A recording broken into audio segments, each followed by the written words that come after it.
say we did 8 hours of training together, and now you're the bad guy role player, so you know what I'm going to do because we just spent the day working. But if you can't make it fail and you know what I'm going to do, then it's a solid concept, solid technique, because in the real world, the bad guy's not going to know what I'm going to do. They may know what my goal is, if it's they're not getting out of the car, they know I'm going to want to pull them out of the car, but they don't know how I'm going to do it. So, to me, that's pressure testing. You know what I'm going to do, and if you can't make it fail, then, hey, we're going to use that idea, in our SOPs or whatever,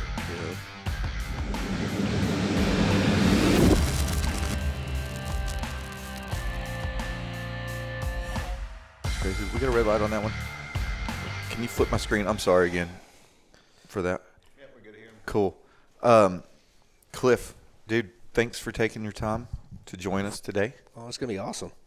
So, I've known you off and on, through social media and the internet for a few years. For those in our audience that don't know, tell us a little bit about yourself, what you've got currently going on, and then a little bit of where you came from, because you got a pretty cool background, man. Yeah, man.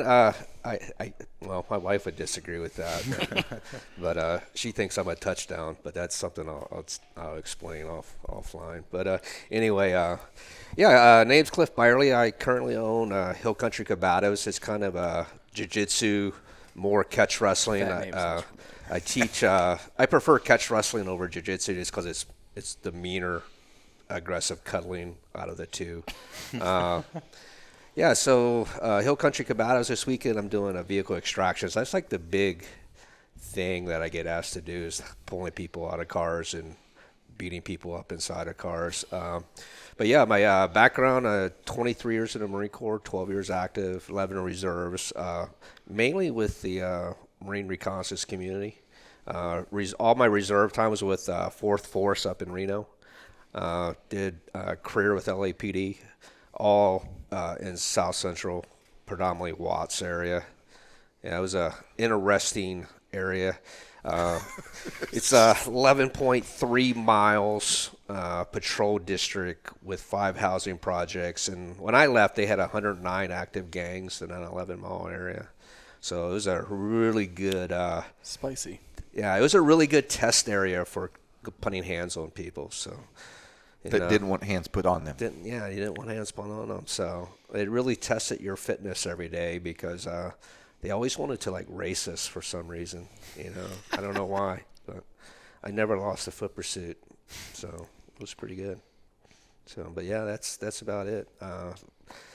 Just teaching guns and Cabatas stuff now. And currently you're located in? I'm in Kerrville. It's about an hour and 15 minutes from San Antonio. Nice. West of San Antonio, correct? Northwest. Yeah. It's weird because you have to go west on the 10. So it's weird, the geography around there. But yeah, they got 36 acres out there. Oh, nice. Yeah, we can pretty much. The highlight of the area, though, is I got 2 Connex boxes set up 43 inches apart, because the average hallway in America is about 45. So that 2 inches makes a huge difference. Even it affects people's draw stroke. So, and then when I work with local SWAT guys, I got a single wide trailer on my buddy's property that will do stuff in. So it makes it the realistic meth feel. So it's pretty make good. Meth in there as well. Yeah, I'm sure they did at one point. No AC. Yeah. It's got that slight moldy metal smell. Yeah, exactly. I can taste it. If any of our listeners or viewers or whatever, if you've ever seen Instagram video of 2 guys in the fist helmets, right? No, it's not fist. They're from Spartan Gear, but a little bit smaller. They're actually the only helmets that actually has certification from Simunition, so they're pretty nice. So if you've ever seen 2 guys square up or go back to back and then get pushed into each other in these Connexes, this is the mastermind behind that. And you've worked with one of my good friends, Craig Douglas, Yep. for a while. You do some stuff with them. And then, but you've just got your own little battle dome out there in Kerrville. Oh yeah, there's nothing we can't do out there. I've had every few years we get some guys from DC area that comes out and we work on some lone operator stuff out there. But there's nothing we can't do out there. I mean, you want to come out there and learn how to build car bombs, I can teach you that too. That's actually not something that we're going to. You can't do. You can't go out and build car bombs, people. He's totally joking. Can we take Yeah, that just class? joking, but I don't think we can do that. but we could. Yeah, I talked to the CIA for like 15 minutes earlier today. We can't. Oh, do there's that. definitely bugs in our stuff. There's definitely all of our stuff's all of our gear we're gonna have to ditch on the way home. we're done. Anyway, so tell us a little bit about your company and what you kind of do out there. You've already mentioned it a little bit. But. Yeah, Hill Country Cabatas, man. The big thing that I do, I try to just do like 1 day seminars, but it's basically like I teach the entangled gunfight. It's like Craig Douglas has his he's like the founder behind all that. So like what I do with that material is I teach you basically how to train. Like if I want to go to Craig's class, but I'm not really prepared for it. Or, it's like one of those deals, we spend 8 hours and I break it down into like 4 distinct blocks of training, like standing, ground. I call it earning the draw and shot. And then, so it's like 4 distinct blocks. I break it down. So you can say okay, the standing part I really suck at. So I need to work on my clinch game, or the ground part, I need to improve that. So you actually, at the end of the day, you kind of know where to focus your training. And that's even my 2-day classes. I break it down. I want to show you how to train, right? It's not just, hey, we're just going to do a bunch of techniques. So that's my goal, is when you leave at the end of the 1 day or 2 days, you know how to go back and what to focus on in your own training. And are you black belt? Yeah, I'm a first degree black belt in jiu-jitsu under Rodrigo Pinheiro in a Holder Gracie organization there in San Antonio. That's phenomenal. Do you compete at all doing that? Or I've competed at every belt, but I have scar tissue older than most people, and I get Botox injections in my spine every 3 months because I don't have any feeling below the knee in my left leg. So, Good on that. You had all those foot races in Watts. I think that makes up for it. It's all good. Yeah, competing, it's like I might still do a couple jiu-jitsu tournaments a year, but not like I used to. Now I'm getting more into the USPSA, running around with guys shooting paper on weekends now. So yeah, it's the second instructor in a row that's talked about getting into USPSA more. Yeah. Right? Yeah. They opened up a whole new market now that they're on appendix carry. yeah, So. and the other thing too, they're starting May 1st is the limited optics. Mm-hmm. So now I can shoot my staccato and What division do you run right now? What's that? What division do you normally do right now? Well, with the staccatos, you have to compete in Open, isn't it? open or limited. So it's like you got all these space guns and stuff. And it's like I'm never gonna go there to I got to win this tournament. You know what I mean? It's but it's nice having duty carry type guns and their own. A lot of people are butthurt about it for whatever reason, but it's dude, people are just there to have fun. It's Yeah. I don't care, dude. We go there to shoot and go drink beers afterwards. It's, it's all about. So, We were talking before the podcast and a little bit earlier. So for the past year, you've been out at yeah, FLETC, the Federal Law Enforcement Training Center there in Georgia, as a firearms instructor, working. God, I didn't even realize how many federal agencies that exist. But all the letters. All that. Yeah, all the entire alphabet. It's insane, But it's pretty cool because I did learn that everybody's paranoia about the IRS is, kind of bullshit. But it's kind of interesting working with those weirdos. But But red dots, I like I was saying earlier before we started, probably within 5 years, red dots would be across the board. You know, but the interesting thing about the red dots, like HSI has them across the board and a few others, but from my understanding, it was like the Bureau of Engraving and Printing that was the big push for red dots. Okay. I don't even know what they do. I was gonna say that was my question. I was like, what do those people do? I was fixing to tell you something offline here. Is that it's we've basically branded him today as our LE contact, right? Like, Hi. yeah. If you need something, email Ian at bigtexordnance.com if you're LE. But if you do get an IRS inquiry, Yeah. those quotes mandatory 40 to 60% more. No, we're not going to do that. It's 250%. He had a bad. I tax thought he season. was going to be like, shut the fuck up, Chris. And he's like, no. Bump that shit up. Like, Actually, instead of what we're going to do is we're going to be like, we know how much you need to pay us, but we're not going to tell you. You have to figure out how much you need to pay us. Yeah.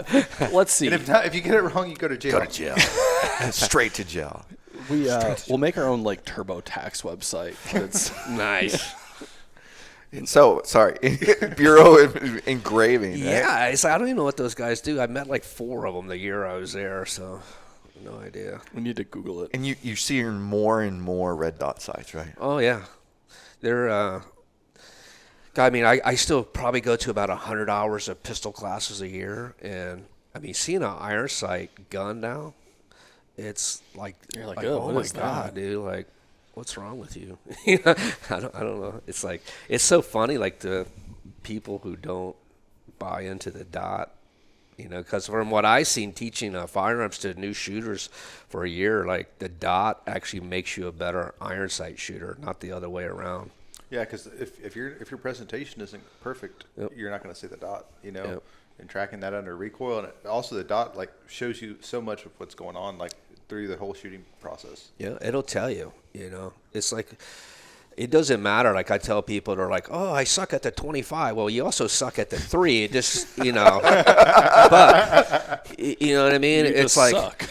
you know, it's like the 3-yard line is like dating a prostitute. They're going to tell you that how awesome you are, you know, and then you wake up with them and they're going to lie to you and like, get the fuck out. You know what I mean? It's like, so it's the same, you know. So Chris doesn't like to admit that he is a knife guy, but Chris is a knife guy. I'm a knife guy. I tell people I'm a knife guy. So how did you get into the whole combatives, blade, God, works? I just grew up on a dairy farm, so there was nothing to do but hopefully not get your girlfriend pregnant and fight.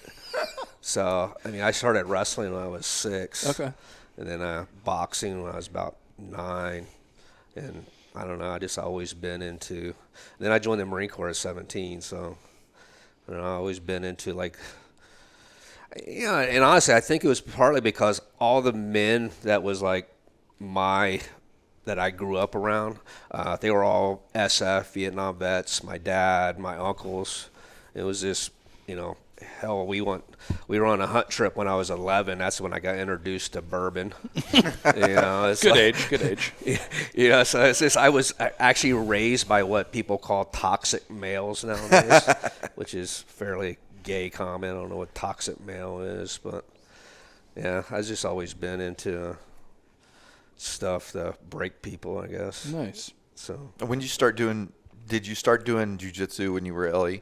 yeah, actually, yeah, that was pretty cool how I got introduced to jiu-jitsu, because like my tactics instructor in the academy back in '96 was Big John McCarthy, and he was a blue belt. He was a blue belt under Hoyce Yeah. at the time, and I feel old now. Do you know who he's talking about? Chris, you are old. Oh, Big John McCarthy was the first Yep. like UFC referee. Oh, okay. Like he was the guy. Like go back and watch like some of the original, probably the original 20. UFC yeah. 2. Well, I think he started like UFC 3 or 4 because I was talking to him about it, and they were he was like Hoyce's training partner there in Torrance, and I guess Big John, he got into the UFC because when they came back, he was like, those referees suck. I can do a fucking better job. So That's how now it's like to be a. From my understanding, I don't know if it's still that way, but at one point to be a referee, you had to go through his school. That's cool. To be a Interesting. referee. So he was making bank. Yeah. Because back in the day when it was a little bit more no holds bar than it is today, and a little bit more of a seat of your pants Yep. thing, he was the law in the ring, and every once in a while he would have to Throw some hands. physically take apart people if they weren't doing what they were supposed Yeah. to. So. And that's cool. Sorry, Interesting. Sorry to distract Yep. you on that. Yeah, that's how I got started. I mean, I was always like I said, I started wrestling when I was 6, and it's always been into grappling. And then at 2000 time frame, I got involved in MMA. And now he's up in Frisco, Texas, Chris Brennan with Next Generation. So he was like my first jiu-jitsu coach. So. And that was all when you were on the force Yep. in LA. And now, it's like now everybody thinks jiu-jitsu's the end-all, be-all, solves everything for law enforcement. I'm like, not even close, man. So it's like go out to Watts and roll around the ground in one of our major projects and see how being on the ground treats you. So, Good. Yeah, good. Pass. yeah. Pass. So So it's such a small piece of everything else, It's needed, but it's not. Doesn't solve everything like a lot of people are pushing. yeah. So, nowadays the biggest concern is like when they advertise combatives or any kind of hands-on classes for cops, like, oh, we reduce injuries to suspects. Like, I don't really give a fuck about a suspect getting injured or not. Like, you could have complied. That's always been my thought process. Yeah, for sure. So we'll go into the knife guy comment. I know you got some more knife questions. Nah, not really knife questions. No, just what that are you was- carrying? I got a Strider on this side and a Northman in this pocket. Nice. I brought a Dwayne Dwyer custom with me for my trip, and I have Matt Helms. I need a Northman. That's on my bucket list of. Yeah, they just did a new Northman where you got a little bit more grip area. The Northman X, I think it is. Yeah, if you get a chance to train with Bill Rapier, that's his company. He puts on an awesome course. Yeah. The Amtech has been on my want for a while. I just need to do it. Yeah, he's up in Oklahoma with David Cagle, another cop up there, great dude in his own right. He hosts Bill like a couple times a year. Nice. You need to reach out to him. You're not the first person to mention him on this podcast, Yeah. for sure. Kyle was talking Yeah. about him Yeah. extensively in the Yeah. podcast when he was on. Yeah, they make great blades. Definitely have to look into I that. just like the fixed blade pocket knife. Yeah, It's I mean like- that's why I like my Just, my you Matt know- Helm so much, and then the Northman comes out of the pocket so quick. Yeah, my folder's just in case somebody has cheesecake. Hey, it's true. I don't carry like 3 knives because of I'm a big knife guy. I just carry in case somebody has cheesecake or something. What Strider you got with you today? Here. SMF. Nice. Little SMF and concealed carry tire stripe. Oh, look at that. Nice. Look at that. I dig it. So far, right?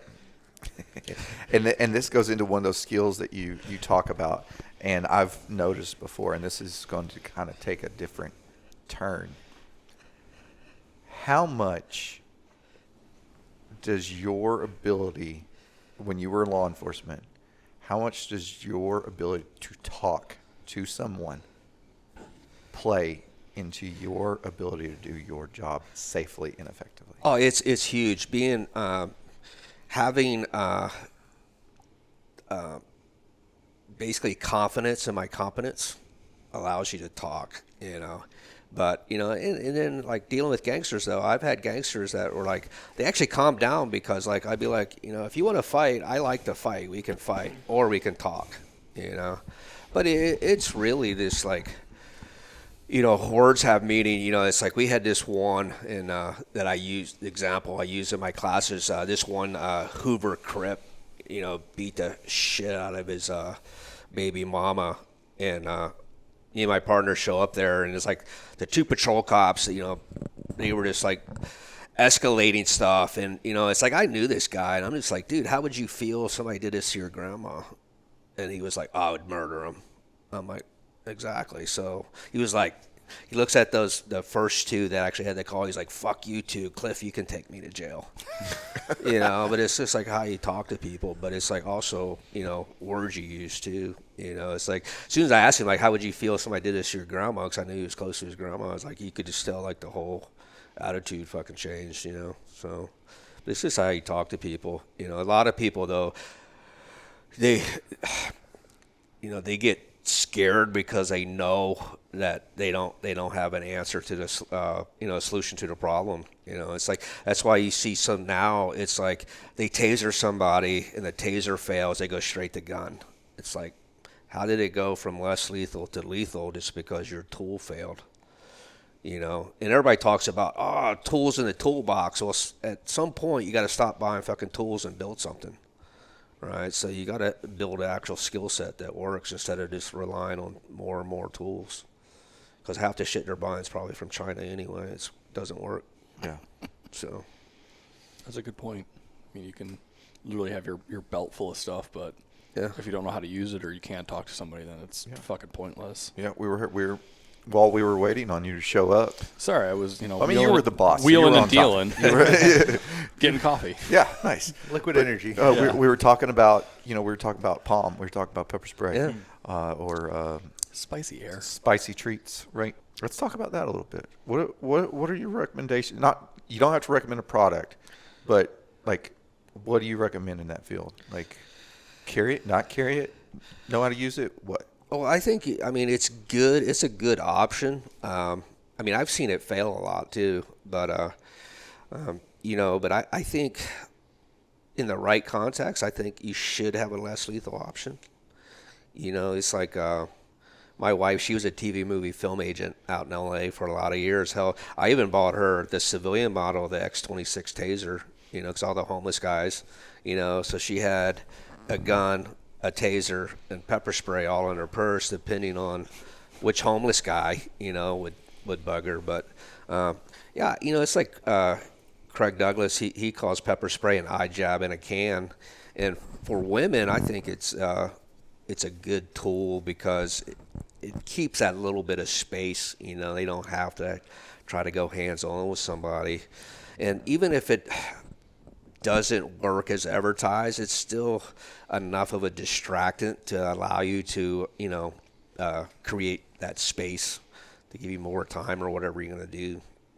So, but yeah, I think it's good. My wife carries all that shit, so.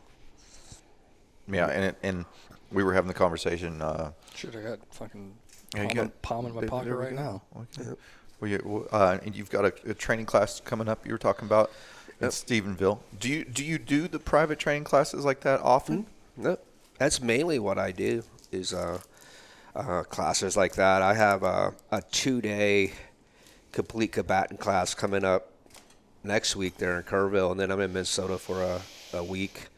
And then in May, I'm doing that all women's group class. But I've done stuff for like all the women, like on the local real estate board out in California. I was doing stuff for nurses and stuff like that. So yeah, I do a lot of kind of semi-private, but group. Like the group of women up in Stephenville is like 14 women.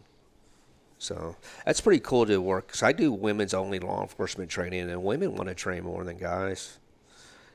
Sadly, the majority of males think they can fight till they find herself in a fight. And then it's like they're screaming like a little bitch, So, but yeah, though I like training with women. I just bring in big dudes from the beat up at the end of the day, but yeah, they're pretty solid. We definitely. Are you back in Texas now for a while? I'm back full time now. We take care of my wife's parents. Like her dad lives in the memory ward at the VA. So, but if she could pack up and move to Georgia, I would have never left. I was getting paid a lot of money to shoot guns every day. So, yeah. And there's a couple guys down there that we work with different instructors that we've sent stuff to in different agencies. that we've worked with. So it's definitely a good facility. Well, we need to get you at the range. We need to get you on that for sure. Yeah, I know. I send a lot of Fetsy guys to your website, buy stuff, especially dots. Yep. Yeah. We got them. We like the dots. Yeah. Yeah.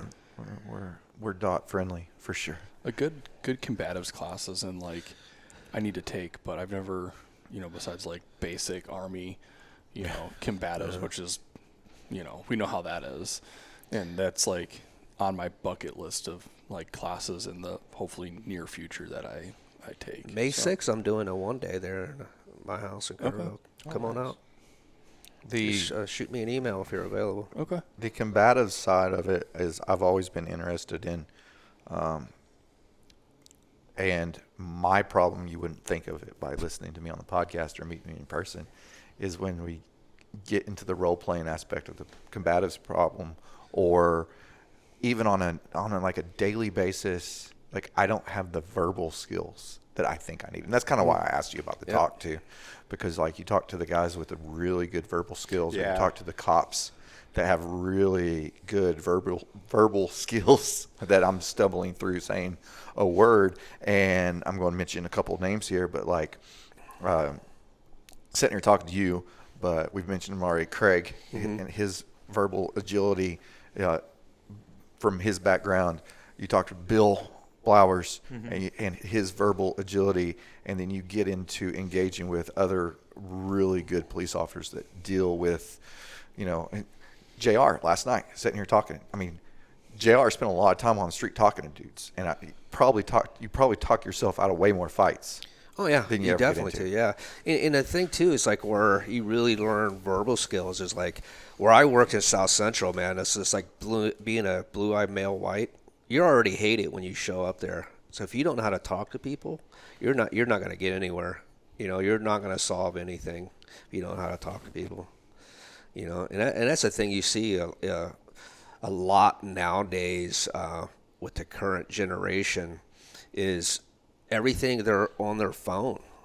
It's like they don't, like kids nowadays, like working in private business, kids nowadays, they listen to respond. They don't listen to understand. Yeah. Right. They just want to get their say in. Right. So they just listen to hear enough to respond, but they don't really understand like how to listen to understand what the problem is. So, it's just like they just got to run their fucking mouth, But It's a very, very interesting perspective on that. Yeah, the verbal agility aspect of self-defense is extremely important. And, it's Like always doing something- force on force stuff and like trying to under stress, trying to talk to somebody, like and not have every other word be like, fuck or cussing and stuff. Just trying to like get your point across without getting the right words out first. It's okay to cuss, but like not having that be the first word out of your mouth is. Yeah, we've had the discussion multiple times in the last couple of weeks. Stuff gets lost in translation, like in text messages or email. Like we might be having a perfectly fine conversation, but you're like, hey, I'm coming down. Oh, you're coming down? Yeah. Let's go. Okay, yeah, I'm coming, man. All right, bring it, and you lose that in physical conversation, right? But in some other aspects, if you're bump into somebody or there's a lot where that, Jack calls it the my bad 20, like there's a lot where, hey, excuse me, I'm sorry, could get you out of something than regular mean mugging. Like I was walking through today and there's just this like an angry little dude walking through just like, hi, how you doing? Dude, you should have shoulder bumped him. Oops. Or even just like another thing, like, just like thinking about what you're going to say, like freeze, freeze, don't move, put your hands up, like contradicting yourself in the commands that you're you giving. see that all the time. Yeah. Oh, God, yeah. It's like, keep your hands up, get on the ground. Well, how am I going to get on the ground without using my hands, bro? You know what I mean? It's like, I was never a break dancer, so I don't know how to accomplish that. Well, it's like I told my, my son is like, like you do bump into somebody, like don't say you're sorry, because you're sorry can actually escalate. Yeah, you're fucking right, you're sorry. Oh, yeah. You know what I mean? It's like I always say, just use the term apologize. They can't come back with anything with saying, oh, I apologize. Yeah, you fucking apologize. Yeah. You know? Oh, okay. Okay. You know? So, That's a good one. I didn't think about that.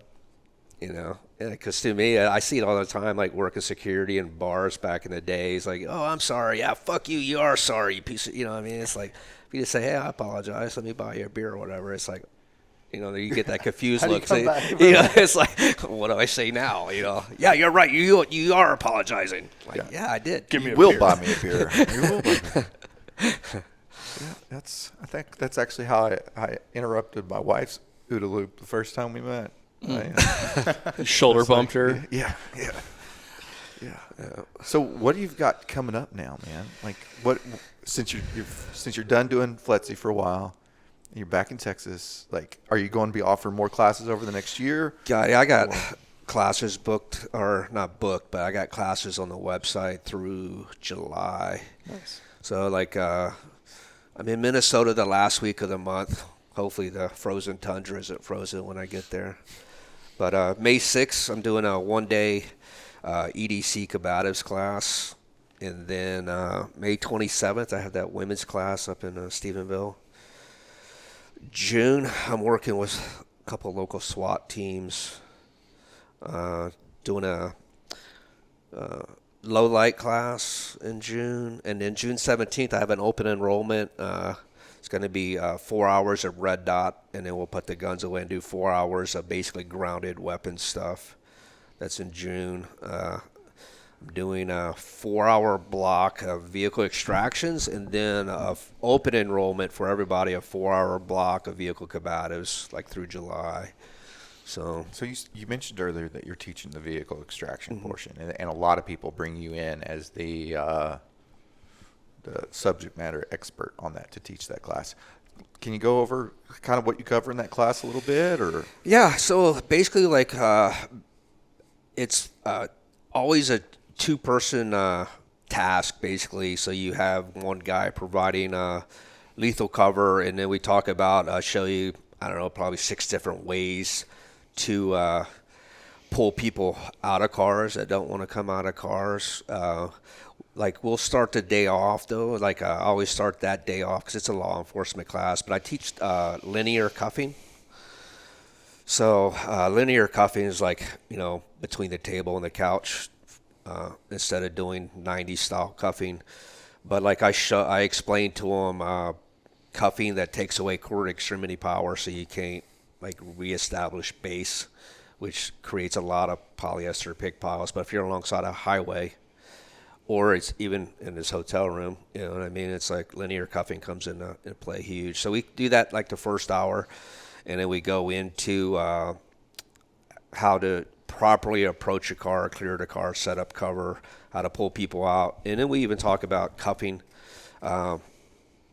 If the shit show goes inside a car, how you can work as a team to cuff people inside the car. You don't know how to pull them out.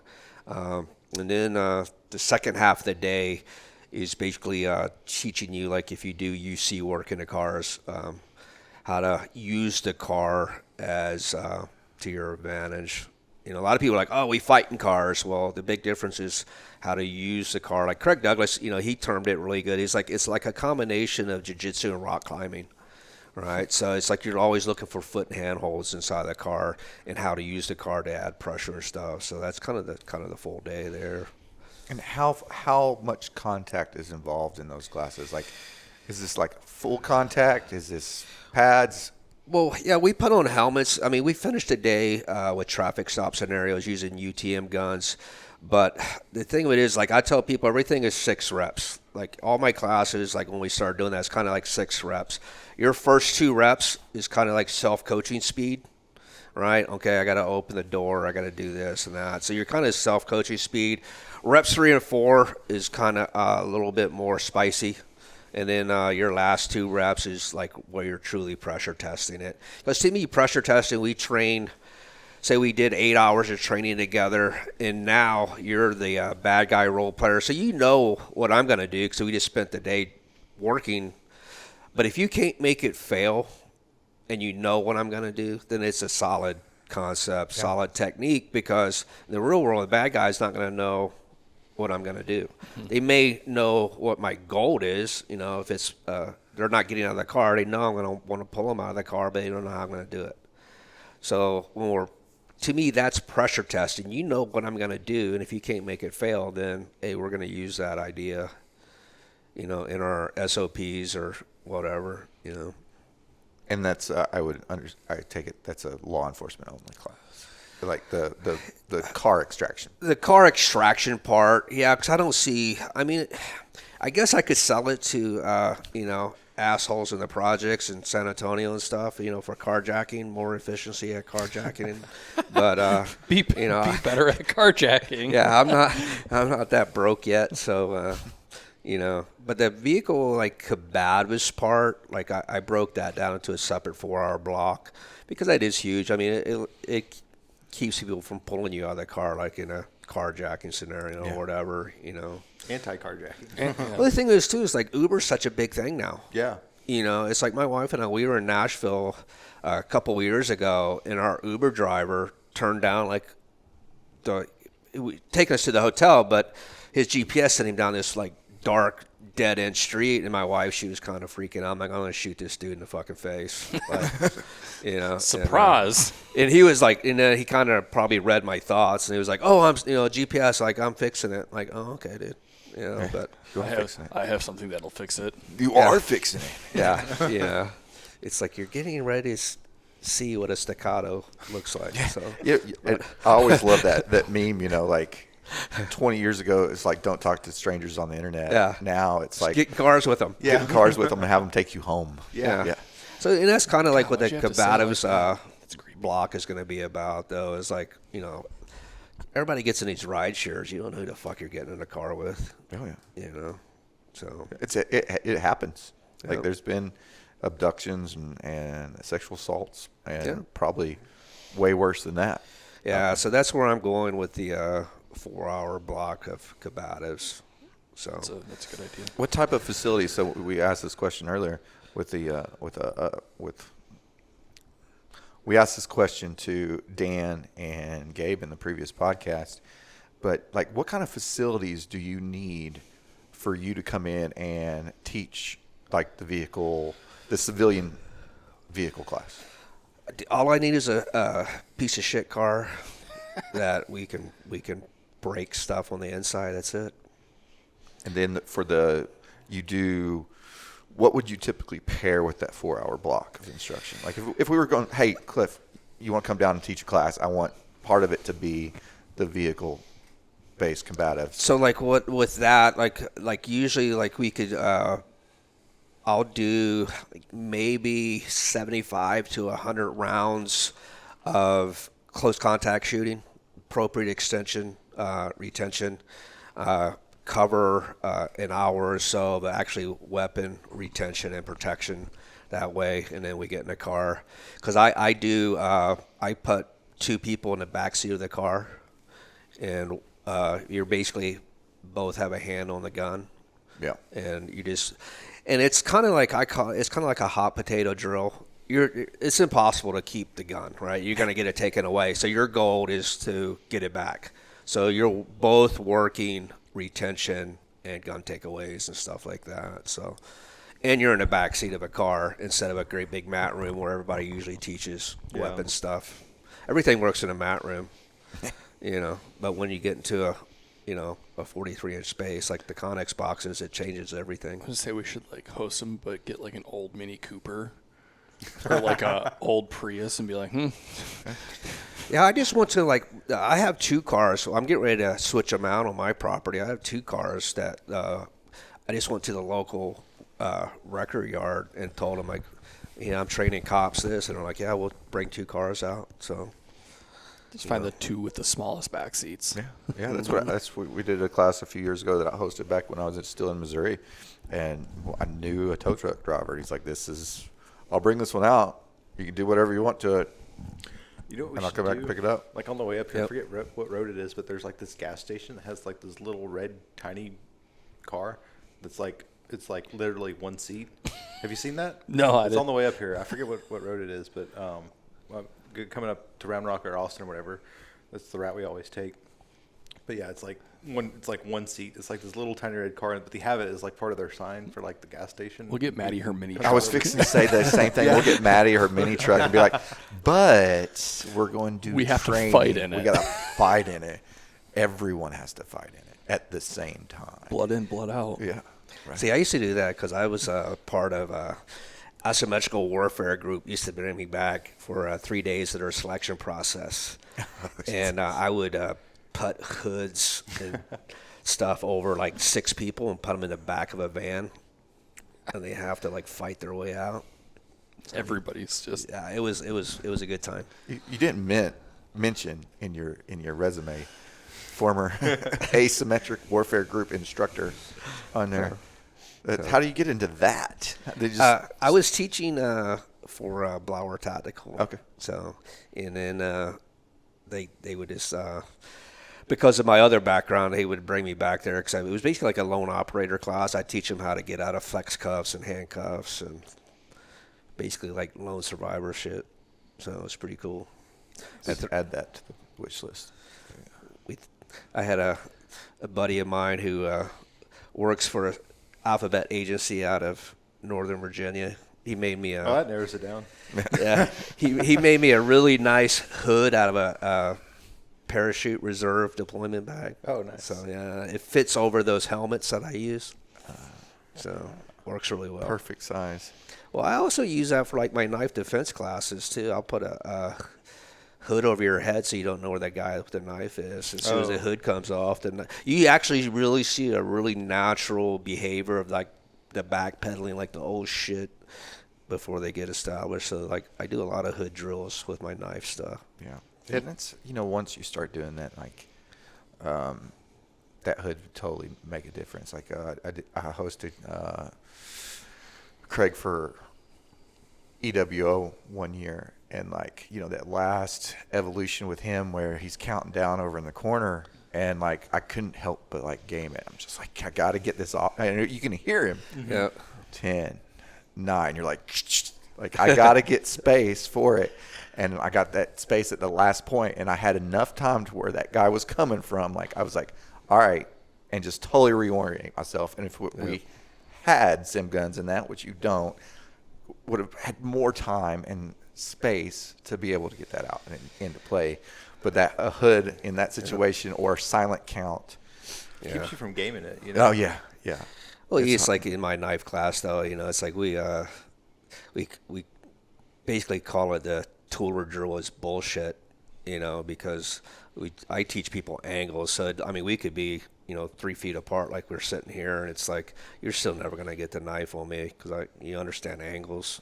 I always get my gun out before you go stab me.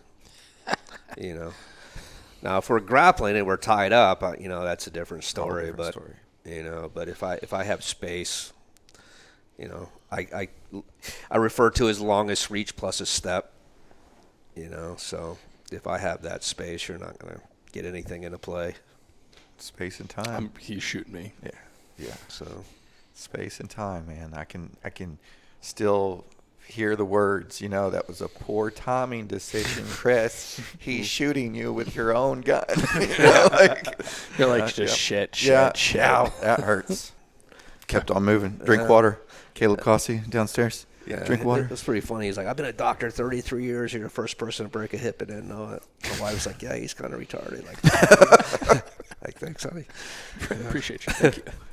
So we've talked about what you've got going on coming up, what your background a little bit, which is very extensive, and what you've got coming up.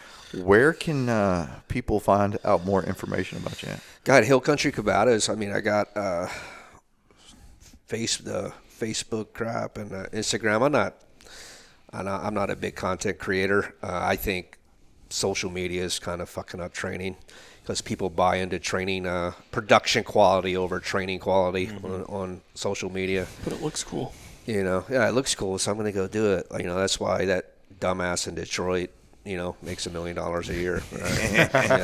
But yeah, so I have a website. Everything's on the website, hillcountrycombatives.com. So, but everything's listed up there. But I usually post everything on social media. Yeah. You know, all the courses. And it's every course, unless it says LE only, it's open enrollment. And I get messages every day like, hey, are you going to do any civilian classes? Well, there's like 10 listed, and it all says open enrollment. Yeah. So I don't know what your understanding of open enrollment is, but You literally have to spell. You have to spell it out. And we get in depth on stuff like that on our website. Like, if you don't put it in the description, you're going to get a question about it. Like, it's like, got to spell it out. it's like it doesn't say LE only, dude. So that means you can come play. Like, yeah, it's pretty good. Like all the home classes. My wife's a pretty high end cook, so she makes lunch for everybody. Oh, well, I mean, That's It's like sold. yeah, that's like the highlight of the day. Everybody's like, you know, training was great, but your wife's fucking lunch was amazing. Like, so yeah, she goes out of her way for it. So that's fantastic. Nice. Ike, do you got any questions? No, I think that's pretty much covered it. Going back to like your hosting requirements and stuff, so like you do the vehicle, is that like live fire or do you use? it's all Sims. I got a box of UTM guns. Gotcha. that I drag around. So, you know, I can incorporate live fire into any class, but generally it's all just UTM. Cool. Yeah, I was thinking back to our range because I Yeah, don't we think we can fit a car through the range door. No, and we can't do retention shooting with the backstop that we Yeah. currently have. It would not be. Yeah, we try to do that at Jeff Gonzalez's range here in Austin. Awesome facility. And I was the only one, because I was just thinking, I've done pectoral, I'm bringing frangible, yeah. you know. And Craig was kind of upset about that because like a lot of the backsplash, so we kind of had to tweak some stuff for that one. But Yeah, it's maybe if we upgrade to rubber at some point. Mm-hmm. It's definitely in the plans. Yeah. You got anything? No. Knowledge, man. It's all knowledge. I need to take a class. Yeah. come on out May 6th, shoot me an email. Okay. I gotta see what's going on. Do we have anything going on in May? We got. I don't know what I have going on tomorrow. Yeah, I know, right? Yeah, me neither. I do. What I do for breakfast? I gotta look at my calendar. You gotta buy something tomorrow. Yeah. We're going to do some buying tomorrow. Spend all your money.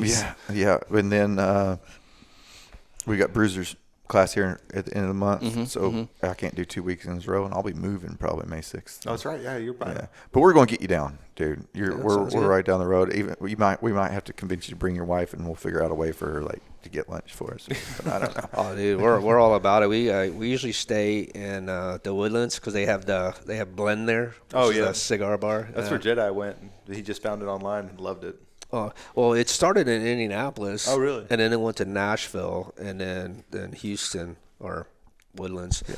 But it's like the only like we got told about. Like one guy was like, "Oh, we were in Nashville. We go there a lot." It's like, go to this one cigar bar. It's owned by Marines, and like you could smell the cigar smoke like a grid square away. Yeah. You know what I mean? And my wife's like, I'm not going in there.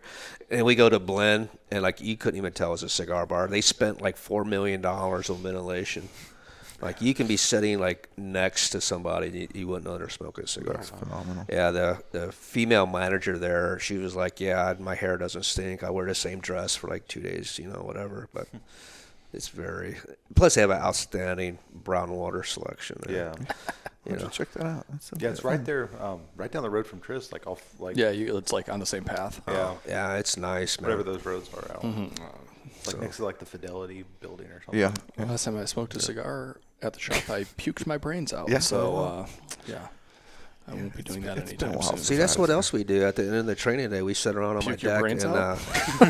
no, I mean, you can. I mean, it's like if you have weak genetics and shit like that. You can't I'm smoke a cigarettes. bitch. No, at the end of the training day, we sit around on the deck and hang out in the pool and drink brown water and make our forefathers proud. Nice. Talking about violence and shit. So I mean, I can sit there and do that. I just won't be puking my brains out.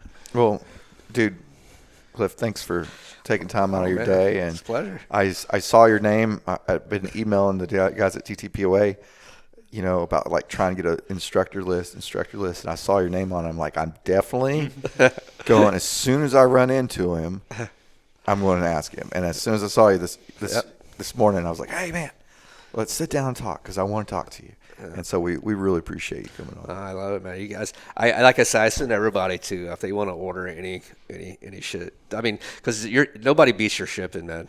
Like I think the last time I ordered something, I think it was the pepper spray. I ordered some more pepper spray for the wife, and it was like I ordered it that morning by lunchtime. I had like a tracking number. It was already at your house. You're like, what the fuck?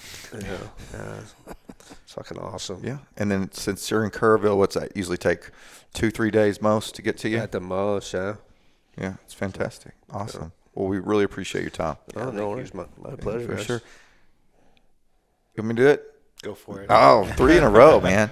So if you've enjoyed today's podcast on YouTube, leave us a comment. If you got any questions for us or Cliff here, just post them up, email it, hit them up on social media. We really appreciate you watching, listening, and downloading, and look forward to having some Hill Country Combatives classes at BTO Range and Training Facility. Training Center? It means BTOrange.com. Dash? Is there a dash in There there? is a dash in there. BTO dash range. And this podcast is brought to you by BTOgear.com. No dash. But we might have to buy that one too. Anyway, thanks for listening. Hope you enjoyed it. Sweet.